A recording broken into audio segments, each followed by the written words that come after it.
রোজ নিয়ম করে ফোন হাতে নিয়ে বসে থাকা, একটা কড়া আসার অপেক্ষা, সেই শান্তিময় গলাটা শোনার তৃষ্ণা, সেই হাসিমাখে মুখটা দেখার তীব্র ইচ্ছে, সব কিছুই কেমন বৃথা যাচ্ছে। একটুখানি কথা বলার জন্য সারা দিন ছটফট করে, অথচ দিন শেষে চোখের পানিতে বালিশ ভিজিয়ে ঘুমাতে হয়। প্রত্যেকটা মুহূর্তে দীর্ঘশ্বাস ফেলতে হয়। আজ 1.5 মাস হতে চলল, সামিন কল করে না। সেদিনের পর থেকে একটা মিনিটের জন্য কল আসেনি। আজ থেকে ঠিক 1 মাস আগে একজন অফিসার কল করে জানিয়েছেন সামিন ভালো আছে, তবে তার নাকি সময় নেই একদম। সে খুবই ব্যস্ততার মধ্যে দিয়ে যাচ্ছে। রফিকুল্লাহ কয়েকদিন পর পরই অফিসারের কাছে কল করে সামিনের খোঁজ করেন, কিন্তু প্রতিবার তিনি বলেন সামিন ব্যস্ত। ব্যাপারটা নিয়ে ভয়ঙ্করভাবে অভিমান করে আছে সুমনা। ধীরে ধীরে অভিযোগের পাল্লাটাও ভারী হচ্ছে। মনের কোণে সামিনকে নিয়ে নানান অভিযোগ জমে রয়েছে, তবে এই অভিযোগ শোনার মানুষটাই নেই। সব জায়গা থেকে সুমনা নিজেকে সরিয়ে নিয়েছে। কোলাহল ব্যাপারটাই তার বিরক্তি এসে গিয়েছে। সানিমের সাথে স্কুলে যায়, আবার স্কুল ছুটি হলে সোজা বাসায় চলে আসে। সেদিনের নদীর পাড়ে ঘটনার পর সুমনা বিশ্বাস করেছিল ওদের। ভেবেছিল হয়তো সত্যি ওরা নিজেদের শুধরাবে, কিন্তু না, তারা সে একই কাজ করে চলছিল। তাই তাদের সাথে কথা বলা বন্ধ করে দিয়েছে। যদিও দুজন বাদে বাকিরা ভালো ছিল, কিন্তু সুমনা নিজেকে সবার থেকে আড়াল করতে চাইছে। সব সময় তার মনে অদ্ভুত এক অস্বস্তি হতে থাকে, যার কারণে আজকাল সবার থেকেই দূরত্ব বজায় রেখে চলছে সে। বেলকনিতে কিছু পছন্দের ফুল গাছ লাগিয়েছে, আর তার প্রতি শুক্রবারে ঘুম থেকে উঠেই প্রধান কাজ হচ্ছে সেই গাছের গোড়াগুলো পরিষ্কার করে দেওয়া এবং তাতে পানি দেওয়া। যেহেতু আজকে শুক্রবার, সুমনা ঘুম থেকে উঠে তার কাজ করতে শুরু করলো। সবুজ গাছ আর বিভিন্ন রকমের ফুলে এত সুন্দর করে সাজিয়েছে বেলকনিটা যে এখানে পা রাখতেই শান্তি লাগে। আর এখানে এলেই বাগানের মতো অনুভব হয়, ঠিক যেন এটা একটা ছোট্ট বাগান। দিনের প্রায় অর্ধেকটা সময় এখানেই বসে অনায়াসে পার করা যায়। সুমনা এতদিন ধরে এটাই করে আসছে। মন খারাপ হোক বা শরীর, এখানে এসে চুপটি করে বসে বই পড়ে। অনেকটা সময় কেটে যায় এভাবেই। ফোনটা চেয়ারের উপর রেখে গাছের মরে যাওয়া ডালগুলো ভেঙে দিচ্ছে, আর বারবার ফোনের দিকে তাকাচ্ছে। যদি সেই কাঙ্ক্ষিত মানুষটার কল আসে। হঠাৎই ফোনটা বাজতে শুরু করলো। অমনি বুকের ভিতর ধূপ করে উঠল। চট করে ফোনটা হাতে নিতেই মুখটা মলিন হয়ে গেল। এটা রফিকুল্লাহর নাম্বার। দুদিন আগেই তিনি অফিসের একটা মিটিংয়ে ঢাকার বাইরে গিয়েছেন। আজ তার ফিরে আসার কথা। চটজলদি কলটা রিসিভ করে শান্ত গলায় বলল, আসসালামু আলাইকুম বাবা, কেমন আছো? তোমার কাজ কি শেষ হয়েছে? আজ কি তবে ফিরে আসবে? রফিকুল্লাহ একগাল হেসে বললেন, তোর বাবার বয়স হয়েছে, একসাথে এগুলো প্রশ্ন করলে তো সে ঠিকমতো উত্তর দিতে পারবে না মা। আচ্ছা, তুমি প্রথমে বলো তোমার শরীর কেমন? আলহামদুলিল্লাহ, আমার মায়ের দোয়ায় ভালো আছি। সেখানকার কাজ মিটেছে? না গো মা, তার মানে আজ আসবে না? আগামীকাল পাক্কা চলে আসবো। তোমাকে ছাড়া আমরা ভালো নেই বাবা। তোদের ছাড়াও তো আমি ভালো নেই মা। তুমি তাড়াতাড়ি চলে এসো বাবা, পুরো বাড়িটা ফাঁকা হয়ে গিয়েছে। আচ্ছা মা, তোর মা কোথায়? মা হয়তো রান্নাঘরে, দাঁড়াও আমি নিয়ে যাচ্ছি। বেলকনি থেকে দৌড়ে বেরিয়ে এলো সুমনা। রান্নাঘরে যাওয়ার পথে খেয়াল করলো সাথে তার ড্রয়িং রুমে বসে আছেন। তাই সেদিক এগিয়ে গিয়ে ফোনটা তার হাতে দিয়ে বলল। বাবা, কথা বলবে তোমার সাথে। ফোনটা দিয়ে সঙ্গে সঙ্গে সেখান থেকে এসে ফ্রেশ হতে লাগলো। ফ্রেশ হয়ে এসে ডাইনিং টেবিলে বসলো, সাথে সাজেদা সানিম। খাওয়ার এক পর্যায়ে সুমনা লম্বা শ্বাস ফেলে সাজেদার উদ্দেশ্য বলল, মা, সত্যি কি তোমার ছেলে ব্যস্ত, নাকি কোনো সমস্যা হয়েছে তার? কোনো মানুষ কি দিনরাত কাজ করে? হয় সারাদিন কাজ করে আর রাতে ফ্রি থাকে, আর নয়তো রাতে কাজ করে আর সকালে ফ্রি থাকে। কিন্তু তোমার ছেলে, সে তো একটুও সময় পায় না। কে বলতে পারে, হয়তো তো আমাদেরকে ভুলে গিয়েছে, তাই কথা বলতে চায় না সে। পাগলি মেয়ে আমার, কেউ কি কখনো নিজের পরিবারকে ভুলতে পারে? সত্যি হয়তো স্বামীন সময় পাচ্ছে না, তার জন্য আমাদের সাথে কথা বলতে পারছে না। কিন্তু দেখিস, ওর কাজ শেষ হলেই সর্বপ্রথম আমাদের খোঁজ নিবে, আমাদের কাছে চলে আসবে। আসলে তো ভালোই, কিন্তু হ্যাঁ, এই যে আমাদের এত দুশ্চিন্তার মধ্যে ফেলে রেখেছে, তার হিসাব দিতে হবে তোমার ছেলেকে। আগে তো আমার ছেলেকে আসতে দে, তারপর যা করার করিস। আর কিছু না বলে চুপচাপ খেয়ে নিল সবাই। সাজেদা কোনো প্রয়োজনে বাইরে গিয়েছেন। সানিম নিজ ঘরে বসে গেমস খেলতে ব্যস্ত। ময়নার মা সমস্ত কাজ শেষ করে নিজ ঘরে গিয়ে বিশ্রাম নিচ্ছে। সুমনার একা একা ভালো লাগছে না। একবার বেলকনিতে গিয়ে বসছে, আবার বিছানায় এসে গা এলিয়ে দিচ্ছে, কখনো আবার ড্রয়িং রুমে এসে টিভি দেখছে। হঠাৎ ময়নার মা দৌড়ে এলো। তাকে এভাবে দৌড়াতে দেখে সুমনা সোফা ছেড়ে ওরে চিন্তিত সুরে বলল, কি হয়েছে খালা? এভাবে দৌড়াদৌড়ি করছো কেন? কোনো বিপদ হয়েছে? ময়নার মা হাঁপাতে হাঁপাতে বলল, ওহো মা, আমার ময়নার জামাই অ্যাক্সিডেন্ট করেছে, এখন হাসপাতালে ভর্তি আছে। অবস্থা নাহি বেশি ভালো না। আমার ময়নারে কেউ সামলাইতে পারছে না গো। এখন আমি কি করুম কও? তোমার এক্ষুনি যাওয়া উচিত খালা। তুমি বরং কাপড় গুছিয়ে রওনা হও। এ সময় তোমাকে আপার খুব প্রয়োজন খালা। কিন্তু আপা তো এখনো আসে নাই, তাহলে কেমনে যামু তাগো দুজনেরে একা রেখা? আমাদের চিন্তা করো না, ঠিক আছি আমরা। আর মা চলেই আসবে কিছুক্ষণের মধ্যে। তুমি তাড়াতাড়ি গিয়ে ব্যাগটা গোছাও। আপা যদি কিছু কয়? মা এরকম নয়, কারো বিপদ হলে মা পাশে থাকতে চায়, তাদের সাহায্য করতে চায়। তুমি যাও, মা এলেই আমি বুঝিয়ে বলবো। আচ্ছা মা। ময়নার মা দ্রুত তার ঘরে গেল। সুমনা টিভি বন্ধ করে ঘরে এসে ওয়ার্ডরোব থেকে ছোট্ট একটা কোটে বের করে ভেতরে থাকা টাকাগুলো বের করে গুনে দেখলো প্রায় 2000-এর মতো টাকা জড়ো হয়েছে। প্রত্যেকটা দিন স্কুলে যাওয়ার সময় সুমনা আর সানিমকে টাকা দিতেন রফিকুল্লাহ। সেখান থেকে কিছু খেয়েছে আর কিছু এনে এই কোর্টে রেখেছে। টাকাগুলো নিয়ে পুনরায় ড্রয়িং রুমে এসে দাঁড়ালো। মিনিট পাঁচেক পর ময়নার মা ব্যাগ হাতে নিয়ে বেরিয়ে এলো। চোখে পানি। সুমনা এগিয়ে গিয়ে চোখ ধরে মুছে দিয়ে বলল, কেঁদো না খালা, সব ঠিক হয়ে যাবে। যদি ঠিক না হয় তাহলে আমার মায়াটা একেবারে শেষ হইয়া যাইব। আল্লাহ ভরসা, তেমন কিচ্ছু হবে না। তুমি একা যেতে পারবে? হ পারুম। আচ্ছা, তাহলে এই টাকাগুলো তোমার কাছে রেখে দাও। ওখানে গিয়ে যদি কোনো প্রয়োজন হয় তবে কাজে লাগিয়ে দিও, কেমন? তুমি টাকা কই পাইছো মা? রোজ স্কুলে যাবার সময় বাবা দিত, সেখান থেকে অল্প অল্প করে রেখেছিলাম। বাইচ্চা থাকো মা। আমি নিচ পর্যন্ত যাব তোমার সাথে? না মা, আমি যাইবার পারুম। তুমি থাকো, স্বামিনী একা ভয় পাইব। তুমি তাহলে নিচে গিয়ে দারোয়ান চাচাকে বলো, তিনি তোমার গাড়িতে তুলে দেবেন, ঠিক আছে? আচ্ছা মা, সাবধানে থাকো। আমি যত তাড়াতাড়ি পারি চলে আসুম। আগে যাও, পরিস্থিতি দেখো, তারপর ফিরে আসার কথা চিন্তা করো। যাই হোক, সাবধানে যেও খালা। আচ্ছা। দরজা খুলে ময়নার মাকে বিদায় দিল সুমনা। সে চলে যেতেই পুনরায় দরজা বন্ধ করে দিয়ে এসে সোফায় ধপ করে বসল। প্রায় দুপুর হয়ে যাচ্ছে, কিন্তু দুপুরের খাবার রান্না করা বাকি এখনো। ওদিকে সাজেদাও এসে পৌঁছাননি। কি করা যায় ভাবতে ভাবতে সিদ্ধান্ত নিল সে দুপুরের সব খাবার রান্না করবে। সেই ভাবা সেই কাজ। সানিমকে ডেকে নিয়ে রান্নাঘরে ঢুকে বলল, আমি যা যা সবজি দিব তুই সেসব কেটে দিবি, আর আমি রান্না করব। কাটতে পারবি তো? দুনিয়ায় এমন কোনো কাজ নেই যেটা এই শানিম না পারে, বুঝলে?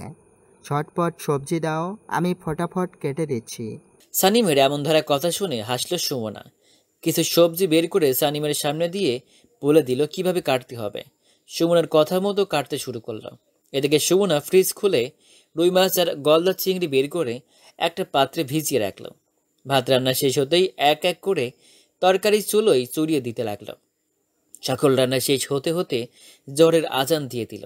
খাবারগুলো টেবিলে সাজিয়ে দিয়ে সানিমকে বলল গোসল সেরে আসতে। নিজেও ঘরে এসে ওয়ার্ডরোব থেকে কাপড় বের করে হাতে নিয়ে সে ওয়াশরুমে ঢুকবে। এমন সময় কলিং বেলটা বেজে উঠল। হাত থেকে কাপড়গুলো বিছানার উপর রেখে ওড়নাটা গায়ে ভালোভাবে পেঁচিয়ে সদর দরজার সামনে গিয়ে দাঁড়ালো। দরজার ওপাশে কে আছে সেটা নিয়ে ভাবতে লাগলো, কিন্তু মুহূর্তের মধ্যেই আবার বেল বেজে উঠে চমকে গিয়ে দরজাটা খুলে দিল। সুমনার সামনে দাঁড়িয়ে থাকা লোকগুলোকে দেখে স্তব্ধ হয়ে গেল সে। মাথার উপর যেন বাজ পড়ল, বুকের ভেতর মোচড় দিয়ে উঠল। সুমনা তার হেলদোল হারিয়ে ফেলেছে। চোখ দুটো দিয়ে অঝরে অস্ত্র ঝরাচ্ছে, এক পা করে পিছিয়ে যাচ্ছে। তা দেখে দরজার বাইরে চারজন সৈনিকের মধ্যে একজন বলে উঠলেন, ম্যাম, নিজেকে সামলান। স্যার একদম ঠিক আছেন। দয়া করে আপনি ভেঙে পড়বেন না। এ সময় আপনাকে স্যারের পাশে খুব প্রয়োজন। সামনের পা দুটো সাদা গজ দিয়ে ব্যান্ডেজ করা, দেহতে অসংখ্য ক্ষতের দাগ, মুখেও কম আঘাতের চিহ্ন নেই। হুইল চেয়ারে চুপচাপ বসে সুমনার দিকে তাকিয়ে আছে সামিন। কি বলবে সে? কি করে এই পাগলিটাকে বোঝাবে? তাকে তো কথা দিয়েছিল সুস্থ শরীরে বাড়ি ফিরবে, কিন্তু সে তো তার কথা রাখতে পারেনি। মেঝেতে ধপ করে বসে হাউমাউ করে কেঁদে উঠল সুমনা। হাত বাড়িয়ে ছোট্ট সুরে সামিন বলল, আমার কাছে আসো। সুমনা সেখানে বসে ছোট্ট বাচ্চাদের মতো কেঁদে কেঁদে বলল, আমি যাব না তোমার কাছে, তুমি আমার কোনো কথা শোনোনি। আমি তোমায় বলেছিলাম ফিরে আসতে, কিন্তু তুমি আসোনি। এখন আমি তোমার কথা শুনবো না। তাহলে কি আমি চলে যাব?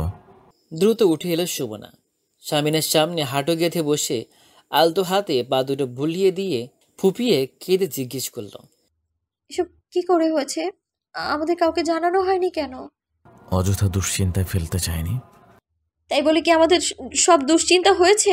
আর আপনারা কোথায় ছিলেন? আপনারা থাকতেও এমন অবস্থাটা কি করে হলো? আরে বাবা সুমনা, তারা আমাদের সঙ্গে যায়নি তো। তুমি তো বলেছিলে নিজেকে সাবধানে রাখবে, তবু এটা কি করে হলো? হঠাৎই হয়ে গেছে। এখন কি আমাকে এখানেই বসে থাকতে হবে নাকি? সুমনার সামনে থেকে উঠে এক পাশে দাঁড়ালো। সামিনকে তারা সযত্নে ভেতরে নিয়ে এলেন। সুমনা বিছানার উপর রাখা কাপড়গুলো সরিয়ে বিছানাটা ঝেড়ে দিতেই সেখানে আধশোয়া করে বসিয়ে দিলেন সামিনকে। একটু আয়েশ করে বসলো সে। একজনের হাতে একটা ব্যাগ আর লাগেজ ছিল, সেগুলো এক পাশে রেখে দিয়ে সামিনের উদ্দেশ্যে বললেন, স্যার তাহলে এবার আমরা আসছি। এখন তো দুপুর, তোমাদের কারো খাওয়া হয়নি, বরং তোমরা খেয়ে যাও। কিন্তু স্যার আমরা তো ডিউটিতে আছি। তোমরা যেমন ডিউটিতে আছো আমিও তেমনই। আমাদের সিনিয়র অফিসাররা ভুলে যাচ্ছ কেন? Sorry sir. সামিনকে স্যালুট দিয়ে ঘর থেকে বেরিয়ে গেলেন। তারা বেরিয়ে যেতেই সুমনা সামিনের কাছে গিয়ে তাকে ঝাপটিয়ে ধরল। সামিন ব্যথা পেল, মুখে একটু শব্দ করল না। ব্যথাতুর হাতে সুমনাকে আগলে নিয়ে কপালে ছোট্ট করে একটা চুমো খেয়ে বলল, একদম কেঁদো না, আমি এসে পড়েছি তো। আচ্ছা বাবা মা সানিম সবাই কোথায়? বাসায় নেই নাকি? আমি এখানে। বাবা অফিসের মিটিংয়ে ঢাকার বাইরে গিয়েছে, আর মা জানি না কি প্রয়োজনে বাইরে গিয়েছে, হয়তো এখনই চলে আসবে। আর ময়নার মা তার মেয়ের কাছে গিয়েছে, কারণ তার ময়না আপার স্বামী অ্যাক্সিডেন্ট হয়েছে। দরজায় দাঁড়িয়ে একদম এই কথাগুলো শেষ করে ভেতরে প্রবেশ করল। সুমনা সামিনের কাছ থেকে নিজেকে সরিয়ে নিয়ে একটু দূরে গিয়ে বসল। সামিন মুচকি হেসে বলল, দরজায় কখন থেকে দাঁড়িয়েছিলিস তুই? আমি এসে কিছু দেখতে পাইনি, শুধু বাবা মা আর শানিম কোথায় সেটা শুনেছি। হাত বাড়িয়ে ডাকতেই কাছে গেল সানিম। কপালে আদর করে দিল। চোখ দূরেই পানি টলমল করছে, এক্ষুনি কেঁদে দিবে। এই সামিন প্রসঙ্গ পাল্টে বলল, আমার ভাইটা তো খুব পেকে গেছে। এই অল্প বয়সে পেকে যাওয়ার ফরমালিন কি সুমনা দিয়েছে নাকি?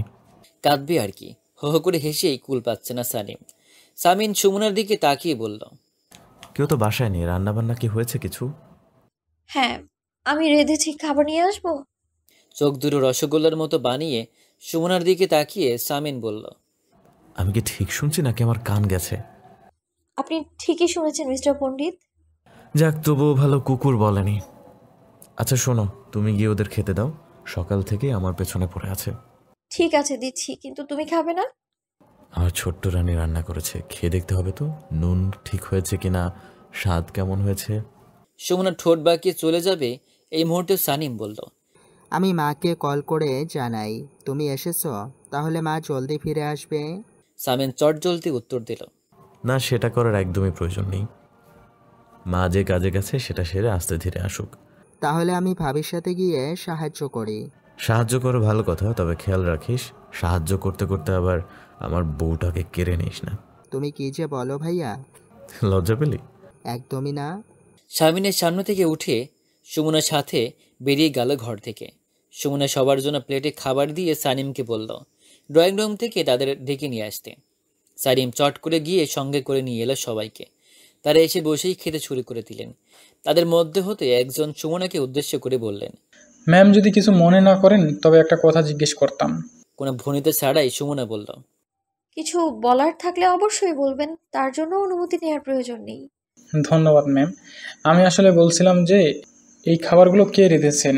সুমনা সানিমের মুখের দিকে গোল গোল চোখে তাকিয়ে আছে। হয়তো রান্না ভালো হয়নি, তাই জিজ্ঞেস করেছেন তারা। এক মুহূর্তে চুপ থেকে সুমনা বলল, আমি রেঁধেছি। খেতে বাজে হয়েছে তাই না? মোটেও সেটা নয় ম্যাম, খুব ভালো হয়েছে, তাই তো আপনাকে জিজ্ঞেস করেছেন। খুব ভালো রাঁধেন আপনি।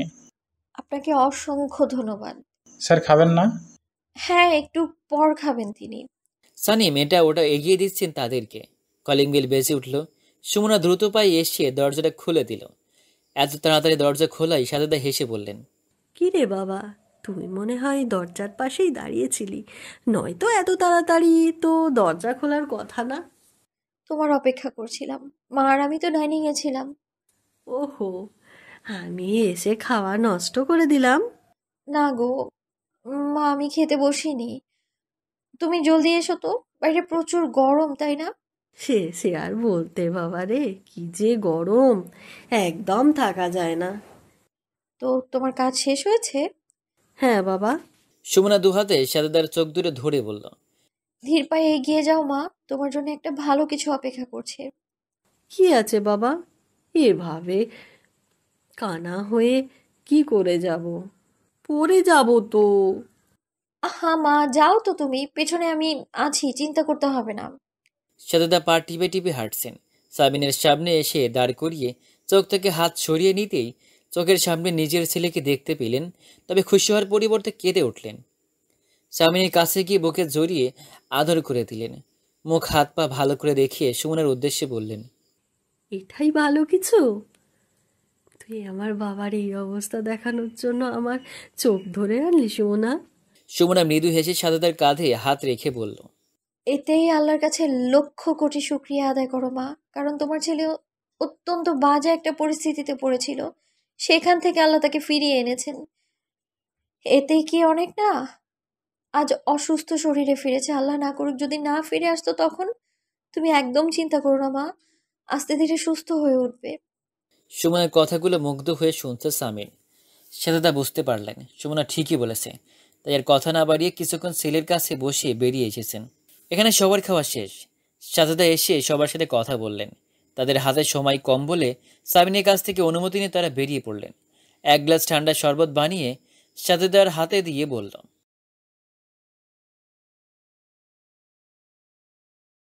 যা কিছু হয়েছে সেসব সাজেদাকে বলল সুমনা। সব শুনে তিনি বললেন, আহারে, এত কিছু হয়েছে, তোর বাবা বাসায় এলে যাব দেখতে। তা যেও, আপাতত এটা খেয়ে এসো, তোমার জন্য খাবার দিয়ে আমি ঘরে যাচ্ছি। তোমার ছেলের জন্য খাবার নিয়ে যেতে হবে। তুই যা বাবা। তাড়াহুড়া করে ঘর থেকে বেরিয়ে সামিনের জন্য খাবার নিয়ে এলো। সামিনের হাতে ব্যথা থাকায় সে নিজে খেতে পারল না। সুমনা খাইয়ে দিতে শুরু করলো। কয়েক লোকমা খেয়ে সামিন বলল, আগামী 2 দিন এরকম বাজে খাবার খেলে আমি সোজা উপরে চলে যাব। সুমনা অসহায়ের মতো তাকিয়ে আছে।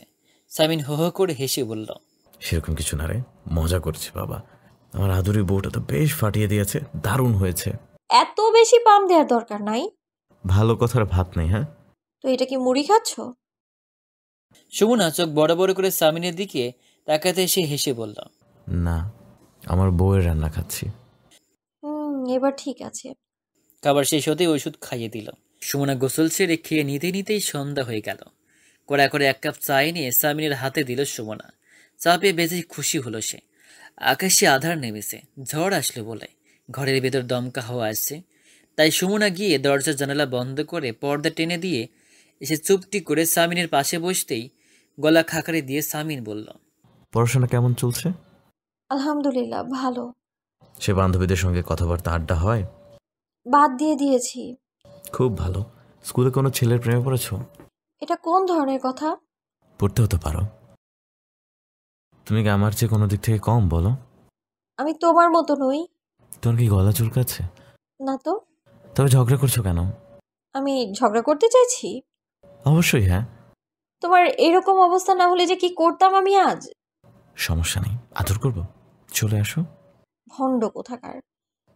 আরে বাবা, কিচ্ছু মনে করবো না আমি, তুমি এসে আদর করো। ব্যথা দিব কিন্তু এখন। সামিন ফিক করে হেসে দিল। ইতিমধ্যে চা খাওয়া শেষ। সুমন ওদের হাত কাপকা নিয়ে সরিয়ে রেখে আলগোসে সামিনকে শুয়ে দিতেই দুহাতে আলতো করে নিজের বুকে চেপে ধরে সুমনের নাকের ডগা একটা চুমু খেয়ে বলল, ব্যথা দেওয়ার খুব শখ, তাই না? হ্যাঁ। ব্যথা দিতে হলে আগে আদর করতে হবে। তোমার আদরের খেতায় আগুন, ছাড়ো তো। তোমার ছাড়োর চুলে আগুন। হাতে ব্যথা লাগবে তো, ছাড়ো। ওপাশে শুচ্ছি আমি। ছেড়ে দিল সামিন। সারা পেয়ে লম্বা শ্বাস নিয়ে অপাশে গিয়ে শুতে যাবে তখনই সামিন তার হাত এগিয়ে দিল। চুপচাপ সে হাতের উপর শুয়ে পড়ল। মিনিট 1.5 চুপ থেকে সামিনের গা থেকে গেঞ্জিটা উপরে তুলে দেখতে লাগলো। সামিন টের পেয়ে মুচকি হেসে বলল, গুলি লেগেছে কিনা সেটা দেখছো? সেদিনে তোমার স্বপ্নটা পুরোপুরি সত্যি হয়েছিল, তবে গুলিটা পায়ে লেগেছে, বুকে না। আমি তোমার সাবধান করে দিয়েছিলাম কিন্তু। অথচ আমি সব জেনে শুনে গিয়েছি সেখানে। কবে ঘটেছে এসব? সেদিন তুমি পুরো কাহিনী স্বপ্নের মাধ্যমে দেখেছিলে। এতদিন কোথায় ছিলে? হসপিটালে বেডে মৃত্যুর সঙ্গে খেলা করেছে। আমি সেই দিনের পর থেকে একটুও মনে স্বস্তি পাইনি। সবসময় কেমন যেন একটা অস্বস্তি অনুভব করতাম। তাই তো সবার সঙ্গ ছেড়ে দিয়েছি। খুব দুঃখ হতো তোমার জন্য। আমি জানি সেসব। ঘোড়ার ডিম জানো তুমি? কথাটা বলেই সামিনকে খামচে ধরে হু হু করে কেঁদে উঠল। ময়না টিয়া বলে কিছুটা শান্ত করলো, কিন্তু এখনো ফুপিয়ে ফুপিয়ে কাঁদছে। মাথায় হাত বুলিয়ে কপালে চুমু দিয়ে একটা দীর্ঘশ্বাস ফেলে মুচকি হাসল।